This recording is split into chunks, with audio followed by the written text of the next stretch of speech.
Starting, I'll start with two C's: COVID and competition. With COVID, I think we have achieved amazing things around the world in terms of the innovative sharing and use of health data. People have innovated during a crisis.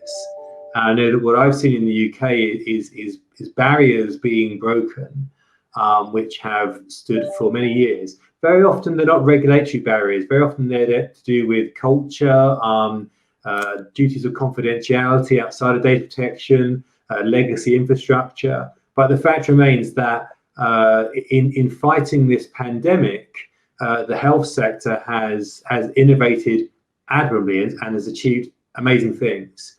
Often using different kinds of emergency measures in order to do so. So in the UK, we have a COPI notice, confidentiality of patient information notice.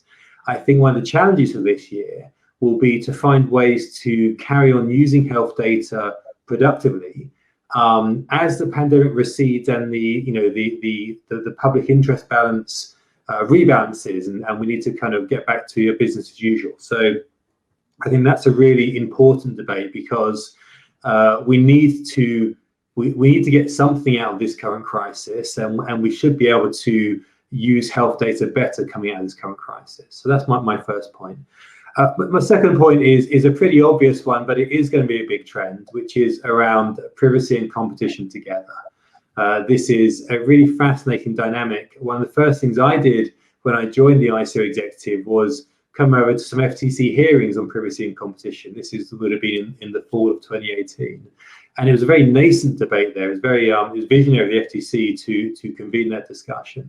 We're in a much more advanced state now, but it is still a very vibrant discussion. In the UK, we have it's called the Digital Regulation Cooperation Forum. It's a trilateral body between the Information Commissioner's Office, the UK Competition and Markets Authority, and Ofcom, our communications regulator. And we're really delving into both the synergies and sometimes the tensions between those different regimes. And I think reconciling different aspects of data usage, who has access to data, how it is used, how it achieves market power for some players, but also how it's used for profiling and how sometimes it's privacy intrusive. Reconciling that with large and small organizations is going to be critical. So privacy and competition will be my second point.